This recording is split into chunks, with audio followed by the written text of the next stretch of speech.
I think that this should honestly be taught in colleges or high schools, that this kind of business is out there because it is extremely predatory and nobody really knows about it. I mean, everyone knows about what a pyramid scheme is, what an MLM is, but this is like a kind of an MLM, but like a new beast of an MLM, like a subsidiary of an MLM that's like way more predatory, way more kind of evil in the tactics they use to keep you in. Because in an MLM, like, you know, like Herbalife or whatever, they just have you buy the products and they have you just kind of go out and sell it. And you can, and if people tell you, yeah, come on, and you're buying products and you're selling it to people and you're recruiting people, like, how could you not get that?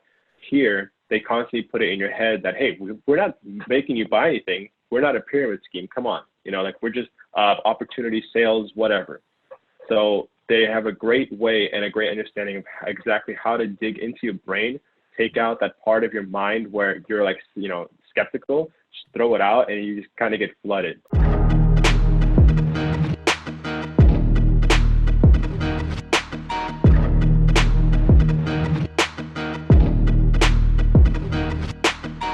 I want to know, first of all, what got you into this operation? Because when you messaged us, you said that you had a job, but you really didn't like it.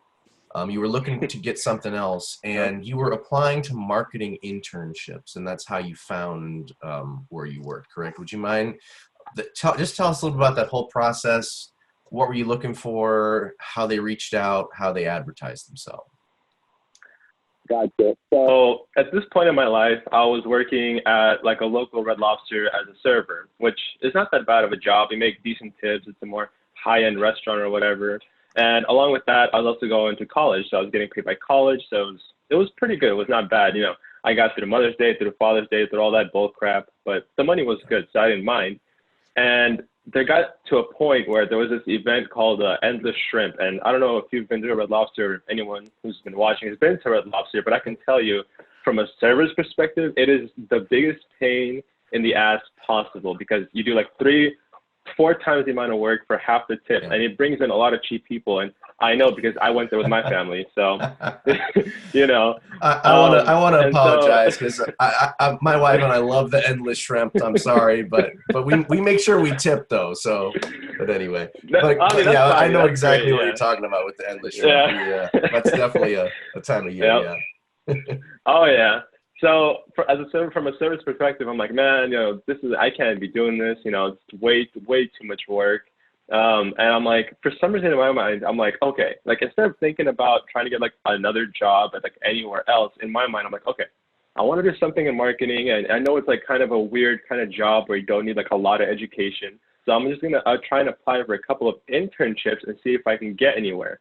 And, you know, I went on LinkedIn, I think, and I looked for things in my area. And actually there was one that was literally a couple blocks from my house. It was the same office that we're talking about.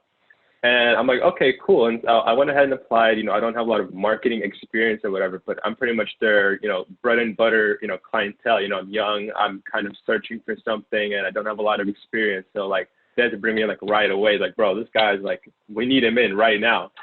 So I think a couple of days later or a day later, I got brought in for the first interview, and I was like, oh, that's fantastic. You know, like in my mind, I didn't know anything. So I'm like, oh, this is great. You know, I was chosen or whatever. So I went in, and there was this like office building. I'm like, okay, it's an office building. It's a smaller one, but it's okay.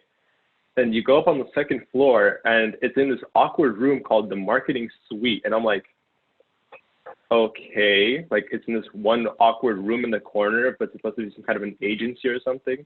I go inside, and it looks like a living room. Like there's one big room. There's like a weird conference room over here, like 2 offices, the Atmo room, and one other office, but it just was laid out like a living room, not like an office. And I was like, okay, this is kind of weird, but I just kind of went with it because, you know, I just wanted to get away from Red Lobster as fast as possible. So the red flags and everything just went right over my head. So I sat down, I talked to the admin. She was pretty cool. And, you know, I sat down, and for the first interview, I went with my team leader, and I won't disclose her name, but I went out with my team leader, and she brought on another person who I think was training to become a leader. And we went to a local Starbucks, I think, or a Pete's Coffee or something like that. And, you know, we're all dressed in suits and everything and blah, blah, blah. And pretty much, you know, she went over the whole business setup, and she was obviously trained in recruiting because the way she explained it didn't sound like a pyramid scheme exactly. You know, it's a management training program and blah, blah, blah. but any red flag just went right over my head because I wanted to get out. So I was, I showed some enthusiasm, like, oh yeah, I'm ready to work, I'm ready to try this out, blah blah blah. They never disclosed, oh, you're gonna be that dude in a Walmart or Best Buy selling stuff. They never say that, like, why would they? And so after that, a couple of days later, I got a second call for a second interview, which I think from your video, from your documentary, you say that the second interview is just like a waste of time interview, just to bring you in one more time to kind of get you into the motion of things. Usually it's a 3-step process. Oh. But yeah, I mean, Okay. it's usually there is one final one unless they hire you right on the spot. Yeah. Gotcha. Yeah. So I went in for the second interview and I talked to the junior executive of the office. I'm probably gonna start using quotations with my hands because everyone knows it's full of shit. So I'm just gonna stop using quotations. So he was like this really young dude, which is really weird because he's sitting behind the desk in the office. He was asking me like, oh, so what is your plan? What is your idea for growing here and stuff? I'm like, who are you? Like, you look like you're like 20 years old. Like, what is going on here? But I just told him, I'm very passionate about marketing, blah, blah, blah. He's like, okay, we'll see what happens. And I'm like, okay.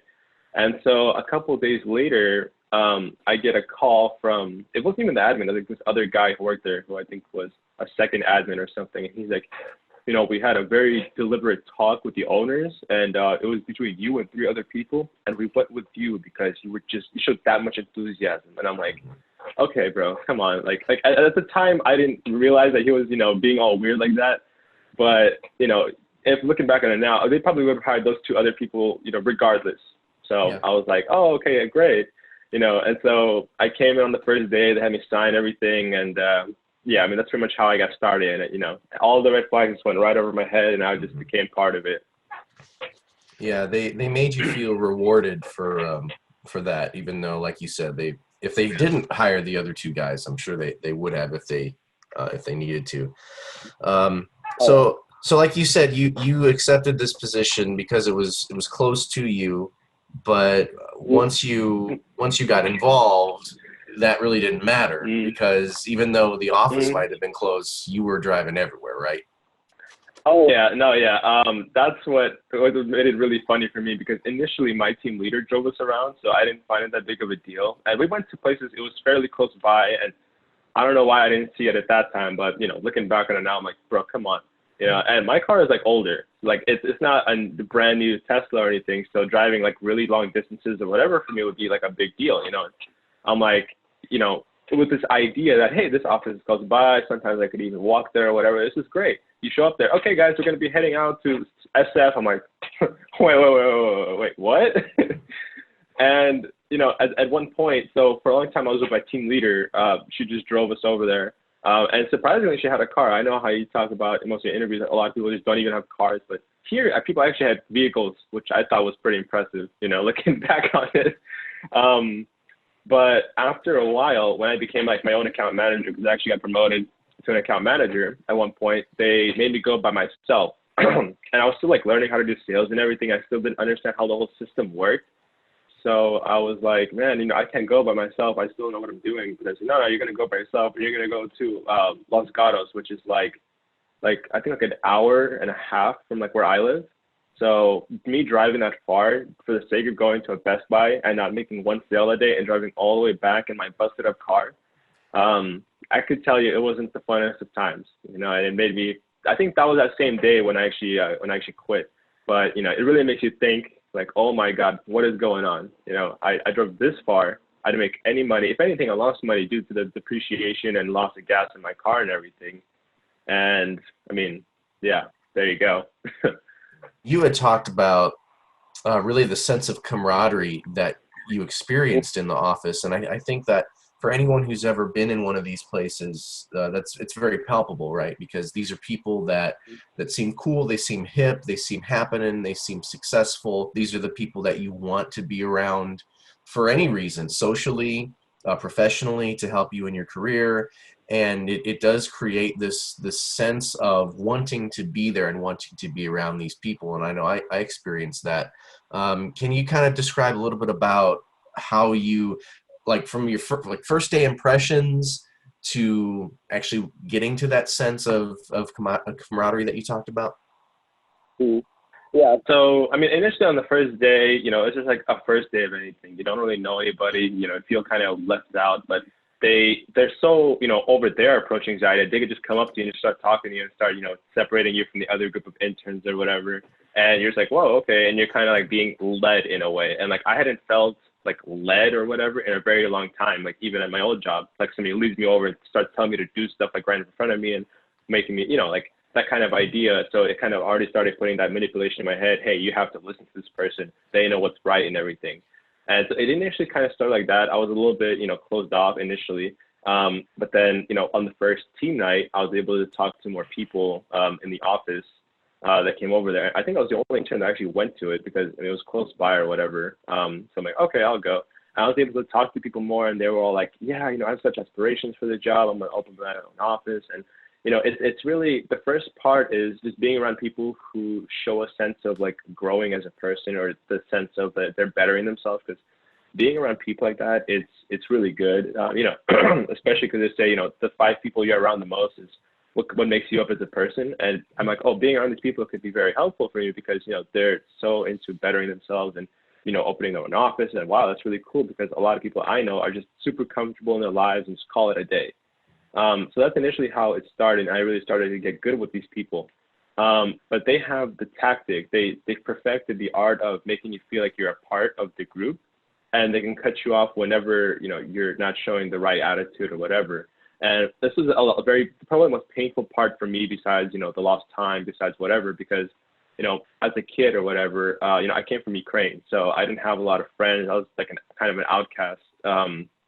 The people in my school, and I only started to get friends like maybe in junior high, like late junior high. And I've been kind of antisocial my entire life, and I only started to get out of my bubble a little bit like middle of high school. I tried to.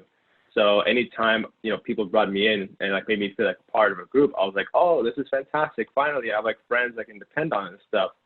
And for a while that was the case. We had great team nights. I was really cool with everyone working there. It didn't feel like you were going to work. It felt like you were just going to go hang out with your friends at a Best Buy and sell them to people. But after a while, towards the end, this is something I was expecting to get into later, but might as well say it now because it's part of the conversation. I'm under the impression that it's okay to complain about your day, in terms of like, hey, it was a tough day. I didn't get a sale, but I'm going to try harder next time. But even that was a no-go for the people in the office. Like, you cannot even say that. You can't, like, I understand complaining can be kind of annoying. Like, man, I hate this place. I hate my job, blah, blah, blah. Like, it's better if you say, hey, it was tough, but I'm going to work better at it. Like, I thought that's okay. In my mind, that's fine. But apparently to them, if you say anything but my day was perfect, that's bad. Like, it was horrible. And a lot of people stopped like talking to me. They turned like a cold shoulders to me. I'm like, what's going on? And apparently it's because I started, negging people out in the office, especially the interns that were coming in. And one time I had like a meeting with, the regional manager. It was a push car. And he's like, Daniel, he was Australian, but I'm not going to try an Australian accent. But he's like, Daniel, like you are, like a problem in the office. I'm like, what? What are you talking about? He's like, Daniel, you're always negging people out. You're always talking about how bad your day was and everything. I'm like, bro, like I said like a couple of times, like, I had a rough day, but I'm going to try harder next time. And I think that's totally normal. Like, no, like your sales are down. You're doing terrible. You're making people like angry or whatever. That's why no one's talking to you. Like, why should we even keep you on? And he asked me this question. I was just dumbfounded. I'm like I didn't know what to say. And this was before we even went to the field. So and I'm like, how do you expect me to have a good attitude in the field after you tell me, why should we need you in this office? You're just like ruining our numbers. And I'm like, okay. But, and so going from a place where they were super close to you to going to a place where they have a cold shoulder on you, it made me feel like there was something wrong with me, which I think is the whole idea, to kind of get you back into the right mindset or whatever. But it didn't really work on me because I couldn't accept the idea that every day is perfect, even if it was, a pain in the ass. So you signed up for this as an intern, which automatically carries with it this idea that it's only for a limited time. I know you were only there a small amount of time before things started going south, but was there ever a point where either you bought into the opportunity, or were they trying to sell you on this opportunity of of ownership and of financial freedom and all of these things that they always talk about? Yeah, so I mean, the opportunity is being sold, as often as possible, and every morning meeting and every single follow-up meeting. Especially there was this one that really kind of sold me initially. It was the meeting with the regional manager, and he pretty much sat all down the new interns and told everyone about his usual, beginner sob story. Oh, I started off as a, complete loser, and look where I'm at now, and you could do this too. But he was definitely like the Australian Jordan Belfort. I mean, this dude knew how to talk your ear off to a point where everything you said, it was like, yep, okay, great. Like it just, connected in your head, and you just like accepted everything he said, but because he said it in such a way, because he was kind of like a co-leader. Like he could be super nicey one second and then like be soulless the next, like how I said, initially he was super cool with me. And actually, when I got promoted, me, him, and my team leader, we actually all went to Red Lobster and had endless shrimp, ironically enough, as my reward for getting promoted. Wait, whose idea was that? Man. Was that his idea or was that your idea? I brought it up initially because I just thought it would be really funny if all of us went to just like my old workplace, like, what's up? We're all wearing suits. And then afterwards, like, oh, shit. After I'm like, oh, I can't ever go back. They're going to be like, oh, so what happened to your job? I'm like, I don't want to talk about it, man. Yeah. And I told everybody I was going out to this internship, and I come back, these two people who look really cool or whatever, and I come in a suit, and I'm like, what's up? And they're like, oh, this new job must be going well. I'm like, oh yeah, it's going great. I just got promoted. Like 2 weeks in, like, wait, what? And I can't really show my face there anymore because they're like, hey, what happened to that position you have? And I'm like, I don't want to talk about it. You can go watch the video. But so like he sold the opportunity like really hard in the initial, meeting, and it really sold me on. I was watching, I was like the entire time, I was kind of like gazed super hard at it, and it was sold to me very quickly. I mean, the whole idea of opening an office and everything, like I said, I wasn't sure what I wanted to do with my life. So it's like, okay, maybe that's possible, like, especially when you don't have a set goal of what you want to do. Anything can kind of seem possible. If you're going into it, you're like, okay, I'm going to be a copywriter. You're probably not going to want to own an office. Like that's probably not going to be the situation. But, the more and more I saw of like what was going on in the office, the more I wanted to kind of get away from it, because I'm like, I could not run an office in the way that this guy does. He's soulless one second and like the kindest guy on the planet the next. And that's the way you have to kind of be, from the get-go, to be that kind of person. You need to be soulless when you need to and be like the nicest guy possible the next second. It's so interesting that you brought up the cult word first in our conversation, and you're talking about Pushkar. You're talking about these guys that, like you just said, they're nice 1 minute, but they're raging the next minute. They said the exact same things about Jim Jones, about David Koresh, about David Miscavige, about all these cult leaders, and I've heard the same thing about other owners in this business too. So I wonder if there's a shared personality trait that makes a good cult leader. I don't know, but they all do seem to act the same way.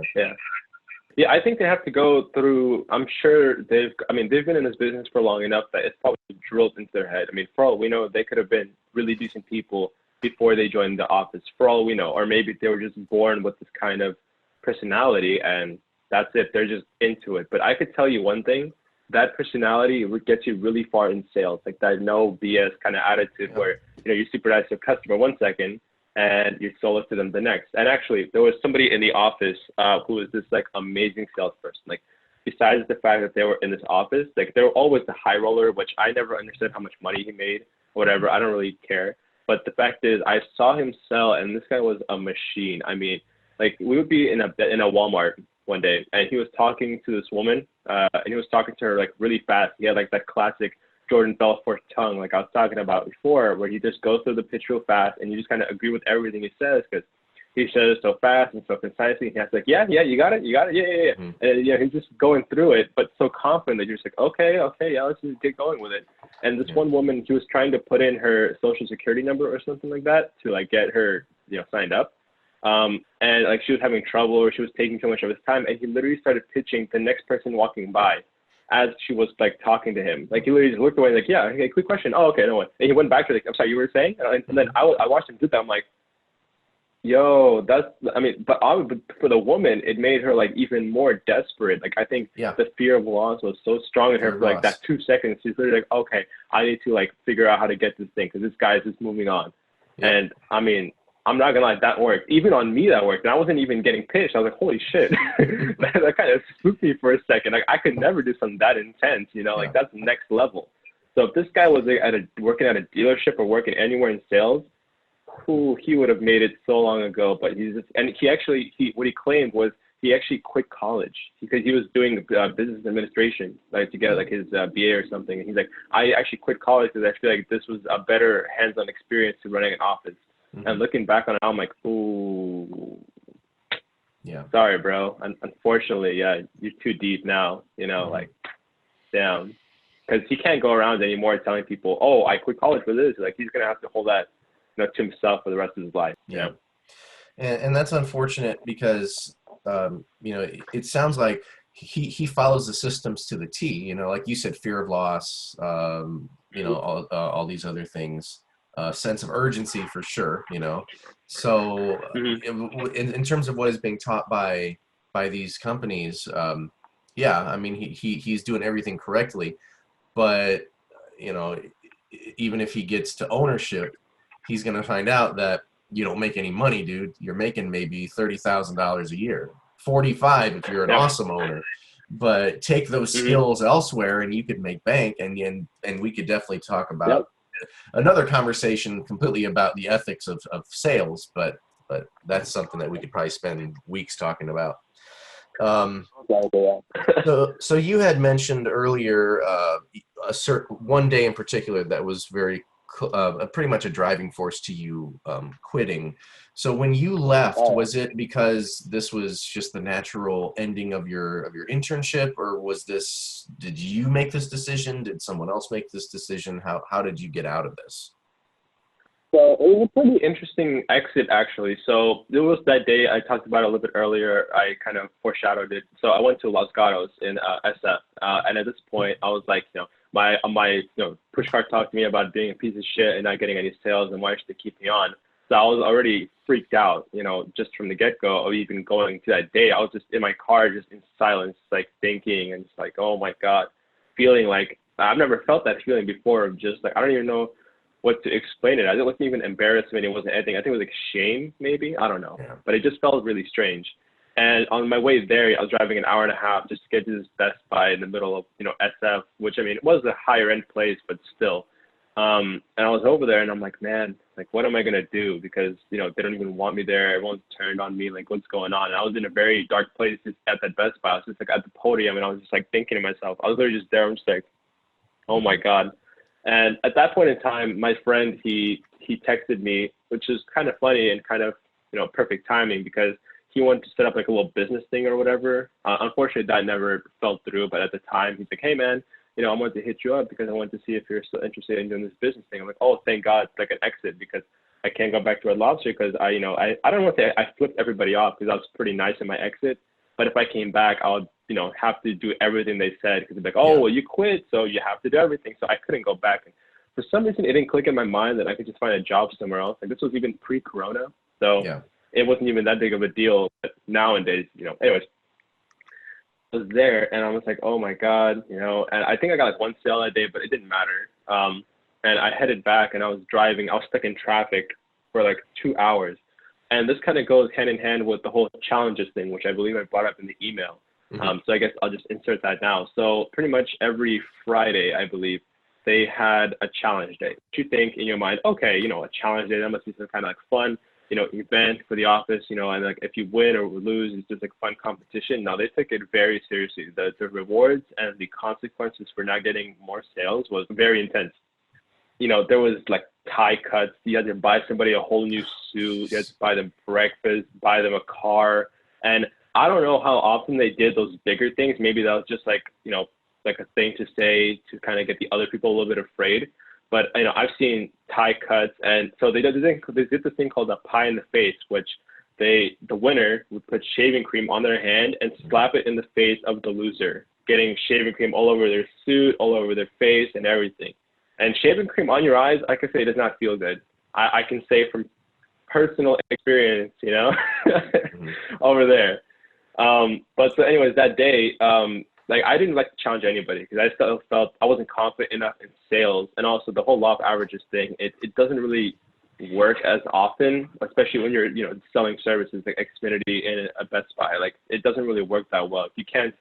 I have only seen one person do 5 sales like in one day.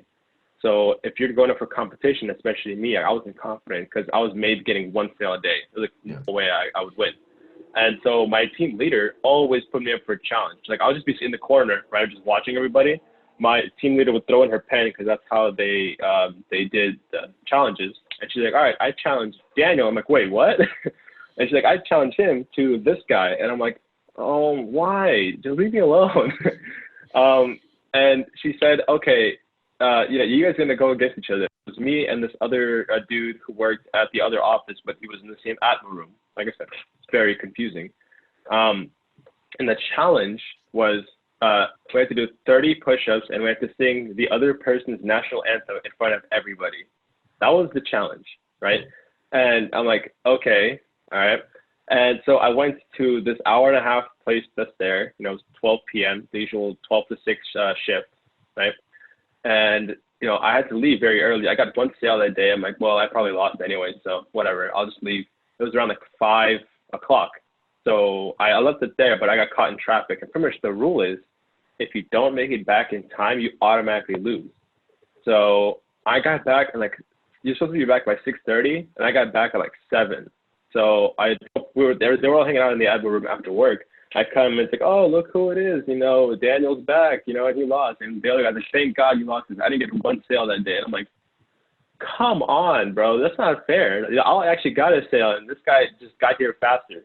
So you're telling me if I just got a sale and just came back here at 3 p.m. that everything would be fine? You know, that's not very fair, but now came the challenge. So like I'm a pretty built dude. So I mean, 30 push-ups for me wasn't that bad. So I just took off my suit jacket and did, you know, 30 push-ups. And the national anthem, the dude was Indian or, you know, something like that. And I was like, you know, I'm not going to try and do that. I'm not going to try and, you know, like say this because I feel like it's going to be a PR nightmare. So let me just sing the American national anthem, right? And I didn't even know all the words. I was just kind of going off by what I heard in the Super Bowl, you know, kind of like, because I don't know all the lyrics. And in front of everyone in the office, in the room, I had to do both of those things. And I mean, the people were surprised I was actually able to do them, but I could, you know, because the thing is, I did have like a public speaking class I took, so I could like talk in front of people and, you know, do stuff in front of people. Yeah. And since I was decently built, I could do 30 push-ups, but I could see how if there was any other person who couldn't do either of those things, how just mentally it would mess them up because they'd just be laughed at and just be, you know, made fun of or stuff like that if they couldn't do it, and it would just completely ruin them. I could see that totally happening. Yeah. And, you know, things went on, and, you know, there's people who got their ties cut, like interns who had, you know, pies in the face, you know, people who had to like buy each other things just for the sake of a challenge. I'm like, this is ridiculous, you know? Yeah. And later that day, I stopped my team leader outside of the office, and I'm like, look, you know, I'm just getting a really bad vibe from here. You know, just the last couple of days, you know, I've been by myself. I don't know what's going on. And as a team leader, she was supposed to, you know, like in the eyes of the business, she was supposed to do everything in her power to have me stay. Like, oh no, it's okay. You know, just keep going at it. You'll do fine. But she was like, no, I mean, you know, if you feel like this isn't the right thing for you, I totally understand. And, you know, you can just leave the business. And I'm just like, oh, really? She's like, yeah, I mean, you know, like, I do appreciate the time you gave me. I'm like, she was very cordial about it. She was definitely not like you would expect her to be like, oh no, you have to stay. You have to try more. You're so close. And nothing like that. So I don't know whether she was just being nice or because she actually just wanted me to leave because I was like ruining her numbers or whatever. But I didn't think that was the case because I didn't give any sign before that day that I wanted to leave. So I really don't know what implication she was trying to give. But, you know, just seeing people go through these challenges and having to buy each other dinner and all this shenanigans, you know, after you explained how little money people made, I'm like, how are they even able to afford this stuff? But that's kind of where I got the impression that on a lot of the bigger challenges, they were lying to kind of, you know, scare the other interns and scare the other people to not mess up. And they left the smaller challenges for them, you know, like the buying breakfast or the tie cuts or the pies in the face to kind of, you know, push down the narrative into them like, hey, these challenges are real. The car ones, we do those, or the dinner ones, we do those as well, or whatever. So, you know, stuff like that. That's really the reason why I left, is because of the challenges. I mean, the driving and everything else was just a cherry on top, but, you know, the challenges and all that bull crap, it was really the nail in the head, because it just felt like, wow, like that is not how a business is run. This is definitely some Wolf of Wall Street shenanigans going on here, Sure. you know, and we're not even making as much money as they were in the movie. So No, and it goes beyond emotional manipulation, which is what morning atmosphere and all that stuff is. It's emotional manipulation. It goes to humiliation, and that's another tactic that cults use, because to make you feel like an outsider, to make you feel humiliated, to make you feel less than other people, is a very, very common tactic of cults. And if you do any research on any of these companies, Smart Circle, Credical, Sidcore, and we have some samples of this in other videos we've done, you know, a guy rolling a hot dog with his nose around down the floor of the office. You know, like there was a video on YouTube several months ago, and YouTube flagged it and took it down for some reason, and I still don't know why, but it was a compilation of these videos of, like you said, pies in the face, people having to do push-ups, and all these other challenges, you know, quote-unquote challenges, to try to build a spirit of competition and maybe even camaraderie. I don't know, but really what they do is they're designed to humiliate people, and that's another way that these cults, they don't do what's advertised. You know, they advertise one thing, but they deliver something else. They advertise that when you become an owner, you're going to make six figures and you're going to have free time and you're going to have all these wonderful things. But what it delivers is when you become an owner, you're going to make even less than when you were in the field, and you're going to be controlled. Your money's going to be controlled by the parent company. You're not going to make any money, and you're going to be trapped. And if you decide to leave, you're not going to get any severance. You're not going to get any unemployment, and you're going to have to spend so much time closing your office that you're not going to have time to even look for another job. So essentially, it's the cult that wins all the time. It's always the cult that wins. And pick any cult, Scientology, Smart Circle, Credico, Sidcore, they always try to win, and they try to take everything from you. And I'll tell you what, if someone, I'm a tie guy, man. I'm a tie guy. And if I go into the office and someone cuts my tie, they're getting punched in the face. I ain't taking that crap. Oh, man. A little shaving cream, okay, because I use shaving cream when I shave. I get on my face, you know, fine, whatever. You cut my tie, you're buying me another tie. I got nice ties. Jackass. Well, hey, if you challenge them, you know, to buy your tie back, then maybe you could get it. I mean, what a lot of people did was like, you know, I need to go to the bathroom, and they'd go change their tie real quick to some really cheap one or whatever. And here's the thing. I mean, I bought all my ties from like a local thrift store, which they're like $5-6, you know. So for me, it wasn't like a huge deal, even though it's still very disrespectful. But for somebody who spent like supposedly $100 on a tie or $200, I'm sure you have a couple expensive ties yourself. As somebody who said, I can imagine how angry that would make you. You know, or at least like even a $50 tie, you know. I think I might have gone up to like $15 once, maybe 20. I don't know. But they look nice, though. They look nice. A tie. No, but I mean, for a tie, you know, I mean, still. And actually, so there's actually one challenge day where I was with this other intern that my team leader, of course, made me challenge. And he was this guy named Andrew. I'm not really sure if he's there or not, but he was a really cool dude. He was like in the Army at one point. He was like an older guy, which looking back on it is even more sad. But we both challenged each other, and I got back late again because I was stuck in traffic, which I have no control over, but whatever. And that day, I also got a sale, and he didn't. And he was supposed to cut my tie, but he's like, you know what? If I'm going to win a challenge, I'm going to win it like properly with both of us coming back at the same time. So I'm not going to cut your tie. I'm like, okay, appreciate it. So I was actually able to get out of it because me and him were such good friends. And like, he's like, you know what? You know, you got back here late, and it was because of traffic, so it's okay. But if it was any other person, they'd be like, yeah, get your ass over here. Let's cut that shit up. And they cut it like right at the stem, so like right at the main heart of the tie. They cut it like right there. So it's pretty much done. Like they didn't cut it down here. No. All right up here, baby.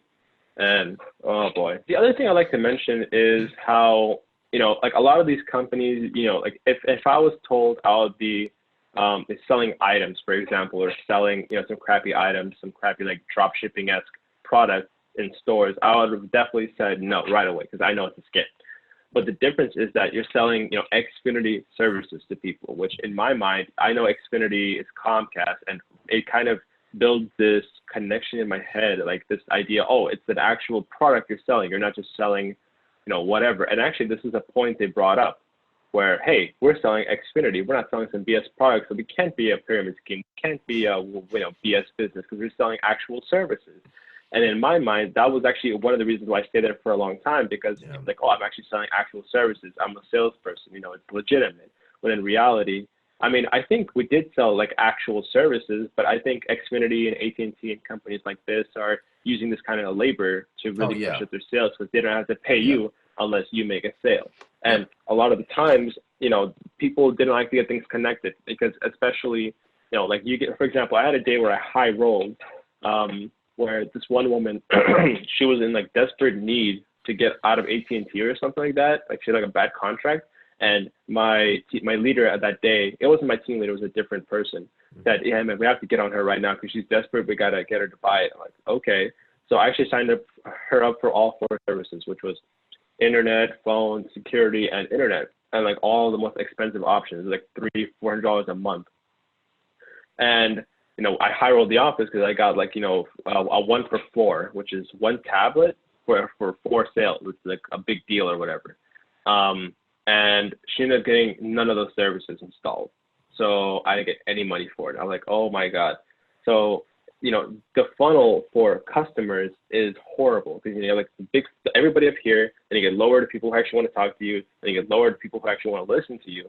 Then you get lower to people who actually want to buy from you, and even lower is people who actually get it installed. So it's like you literally have to talk to so many people to even get to that point where they get it installed. And you have to give them your phone number because that way they can call you when they get installed and stuff like that, and they can call you at random times of the day, like, hey, this thing got installed, or this thing didn't get installed, what's going on? And you're pretty much working when you're not at work. Like that's another thing. And actually, this leads into my other point where it was very interesting because I told him I was going to college 2 days out of the week, Monday and Wednesday. So I was only in the office for 3 days. And I think I remember you said in your video how, if anybody's not full-time, they don't even want you. They want you to be as often as you can be there. But they were totally okay with me coming in only 3 days out of the week. I mean, towards the end, Pushkar told me I needed to come in, Saturdays now, because I also asked for Saturday and Sunday off. Which they were okay with giving me. So that's why I was really confused. I'm like, but he's like, yeah, you have to come in on Saturdays now. And I'm like, dude, like I just can't do that because I have college. I spend those days doing homework and other things, like going to the gym. Only those 2 days because when you're in the business, you're there from 8 a.m. till late in the evening. You literally don't have time for anything else because you're just always there and you can't leave. I mean, you can leave, but they give you this impression that you can't leave. You're just there until they say you can go, which kind of builds into that cult-like mentality, and I'm glad you were able to get out because as I know, as some college students, especially if they see success, whether it's real or not, because you never really know with these people if they're really successful, if they're just giving off the impression. There can definitely be that temptation to quit, right? To get out of school, especially if you have all these people telling you, oh, you need to dedicate 40, 50 hours a week to this minimum. I didn't go to college, I dropped out and I'm successful now. This is a much better opportunity. College is a waste of time. College is a waste of money. All this stuff. You hear that just like with any message, right? If you hear that repeatedly, you're going to start buying into it. Your mind is going to change to hear that and add some credence to it. So I think that's a major challenge for many younger people, college students that get involved in this, thinking like you said, this is an internship. This could really boost my resume. This can help me do other things, which, and then, like you said, in all honesty, it feels like it has. There's no one has ever said there are no positives to these types of ordeals. You will get out of your comfort zone. You will talk to people. If talking to people is something that you're fearful of, you will do that. You will learn sales, sleazy or not. Sales is sales. Yeah. You will learn that. So, Oh yeah. so yeah, there are some benefits of it, but I think the key to anyone, whether it's a college student, a fresh college graduate, someone in their late 20s or early 30s that somehow gets sucked into this, the challenge is to know when to leave. Because you can look back and all of a sudden you've been there for a year and you're like, what the hell just happened? And you're still trying to get to ownership. Or you've been there for 4 years and you are an owner and you're still making only $35,000 a year, but you're okay with that now. What happened? You know, and in the blink of an eye, your whole life could change because of stuff like this. Oh yeah, and one thing I wanted to mention as well, especially with people who who find this video or who are like me, for example, who either are looking for what to do in their life or are in a position where they don't want to be. There's always something better, like in terms of a job, anything else. I mean, if you're working at McDonald's, find a different restaurant. If you're working at a different restaurant, then find a retail job. There's literally so many other options. And though a marketing internship sounds nice and everything, I could tell you that I'm actually looking to be a copywriter. And just to get an internship at a company as a copywriter, you already have to have a set portfolio. Like you already have to have speculative work in your portfolio so you can get an internship position. So just know that for some positions, for even an internship, they require actual things to already be on your resume and things to be already there. If there's some kind of an internship where they don't require any kind of education and the wording of it, like once you see a couple of ads, like you said in your video, you kind of can already gauge what exactly they're trying to do. If they say, hey, we're looking for positive go-getters who, have a great student mentality, you're like, oh, I know what that's all about. You could just skip right over it and you can try and look for actual things because they're still flooding, these hiring platforms to this day. You could go there, search up marketing internship, and boom, there's thousands of listings of just the same shenanigans going on.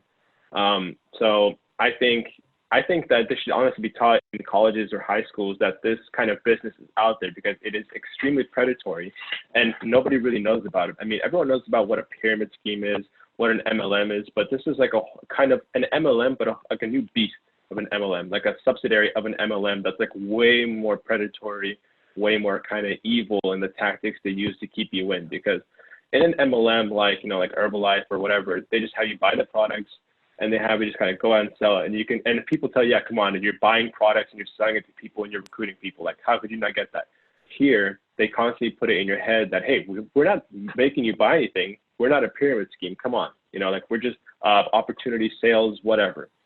So they have a great way and a great understanding of exactly how to dig into your brain, take out that part of your mind where you're like, skeptical, just throw it out and you just kind of get flooded. And like you said, you never know when you get out of the business. For some people, it's the first day. Some people, it's the first week. Some people, it's 10 years in. You just don't notice it until you notice it. It's kind of like being in like a lucid dream. Like you only notice it like once you notice it. Most of the times you never notice it. But then one day you're like, something feels wrong. Let me do like a reality check or something. And you're like, oh, I'm in a dream.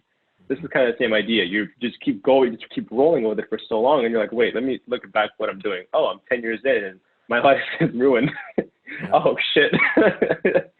And yeah, honestly, I think it should be taught to everybody. Like the top comment on your documentary is that this should be shown to all like college graduates. And that is nothing but facts because people this age range needs to see, hey, this is out there and you need to be careful. And this needs to be taught to like parents or whatever. I don't want to sound like, an overbearing mom or something. Like this needs to be taught to children everywhere. Like honestly, this should be taught, like no lie, this should be taught to everybody out there who, can be brought into this, And strangely enough, I remember you said how like so the companies are kind of ageist in terms of they have like a cutting off point. I've heard in the interviews where I think it's like hey, if you graduated high school in like 2006 or I don't know, something along the lines of that, there's a cutoff age.